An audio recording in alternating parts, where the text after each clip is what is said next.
Today I'm going to read out an extract from what was printed in Al-Hakam on 17th of October 1900, and it's in Malfuzat volume 2, pages 120 to 122.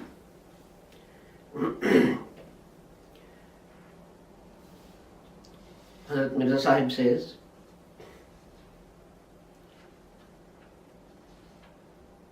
I was today looking through Amaal, which is a collection of ahadith based on other books of hadith, about the Mahdi and the Dajjal. There are 85 traditions of the Holy Prophet which are collected into it. In all of those ahadith, it is said that as soon as he comes, he'll start shedding blood, and such that with the blood of Allah's creatures, he will color this earth the same color. God only knows why these people who related such a hadith loved tyranny and killing, and why they were so hungry to take the lives of God's creatures. And why is it that at that time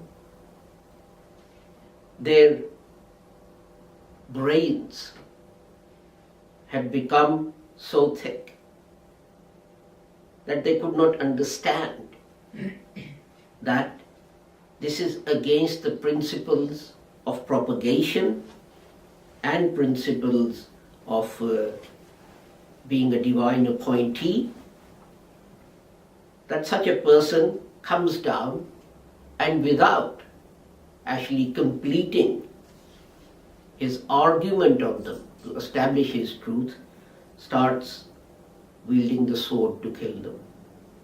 It is a matter of astonishment that this time is supposed to be far away from the time of the Holy Prophet Muhammad sallallahu alaihi wasallam. Now it should be obvious that the greater the time, then the greater will be the ignorance, the laziness and tardiness in carrying out God's commands.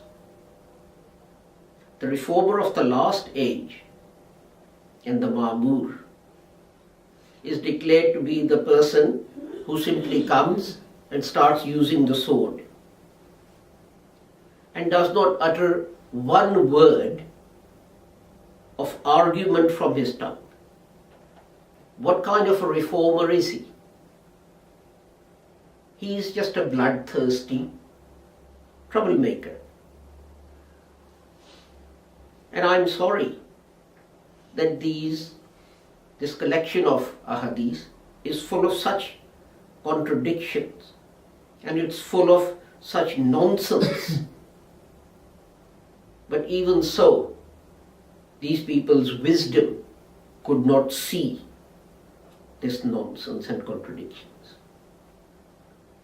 My heart trembles when I read these. And if God had not looked after Islam and not created this Jamaat, which has taken upon it the task of revealing the truth about Islam to people, then such collections of hadith would have, in a short time, made a great number of Muslims apostate. These ahadith sowed the seed of Islam's destruction. these ahadith would not have been fulfilled. They're foundationless prophecies which are nothing more than myths and stories,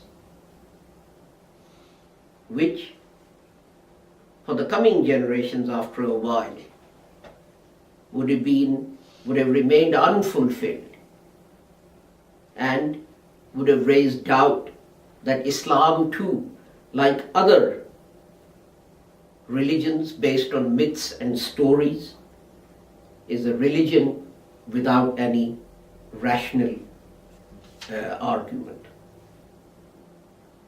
And the coming generations would have mocked Islam and would have said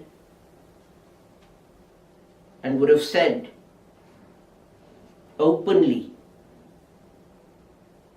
that, and made Antichrist or Dajjal into God, and would have said that he is the one who has all the attributes of Godhead.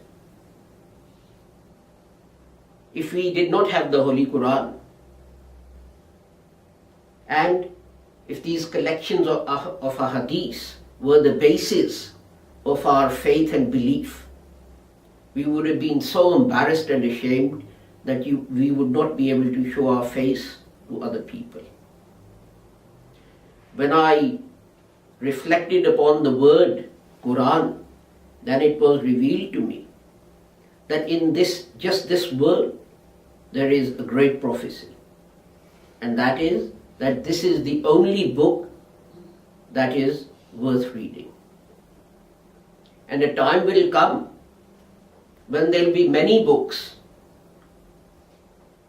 which people would want to read, but the only book worth reading will be the Holy Quran. Because at that time there will only be one book in which there will be arguments to save the honor of Islam and to refute false charges and falsehood raised against us. All other books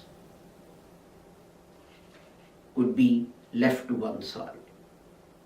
Furqan also means the same thing. And that is to say that this is the book that distinguishes because what is the truth and what is falsehood. Now, whether it is hadith or whether it is some other book, it has no value. So, set aside all these other books that you read, and day and night read the book of Allah. A person is without faith who does not love the Holy Quran, and he is bent over other books day and night. Our Jamaat should, with complete sincerity, day and night, make it a hobby to read the Holy Quran and reflect upon it and understand it. They should set aside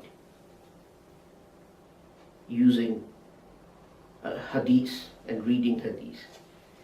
It's a matter of great sorrow that we do not give the Holy Quran the respect and attention and understanding that we give to the hadith. Now listen, if you take that weapon in your hand called the Holy Quran, then you shall be victorious.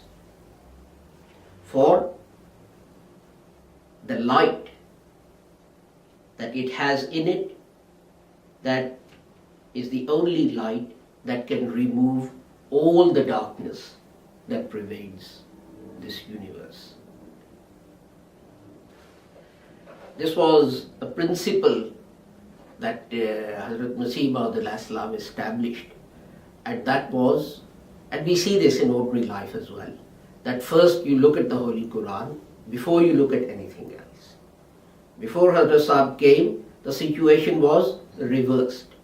People would look at books of jurisprudence called books of fiqh, they'll look at books of hadith, and then they will try and interpret the Holy Quran in the light of what those things said, which led to all kinds of problems and contradictions and so on and so forth. You see, it's very simple. If you take law in any country, first, when you go to court, first what they look at is, what was the law that the parliament made? Our law is made by God. So we look at what God said. The next thing they say is, did this matter go to Supreme Court and what decision did it give?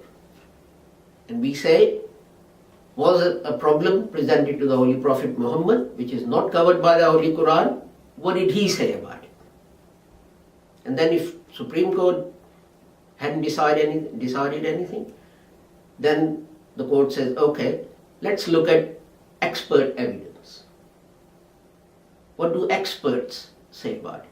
How have they used their common sense and their knowledge and their logic and so on, and what conclusions did they come to? And we do exactly the same thing. But if you reverse this, you say, some great Maulana or Mujaddid or scholar or Muhaddis said this. Now what we're going to do is, we are going to go upwards and we are going to interpret the Holy Quran in the light of what this person said. Then you're going to be in trouble. Once the Quran decides something, and this was what Hazrat Sahib said, that he said, I say Jesus is dead, not because science says that he cannot live for 2000 years or 1400 years. He said, I say Jesus is dead because the Quran says Jesus is dead. And that is an important distinction to make, because other people were saying Jesus has died, but they were saying the reason is that no man can live for 1400 years. And as Sahib said, if God wants to keep someone alive for 1400 years, he can keep alive. But the Quran says he didn't keep him alive. That is why he has died. So it's very important. Hazrat Sahib found a middle way. He didn't reject all the hadiths, but he gave precedence to the Holy Quran, and then the hadith, and then to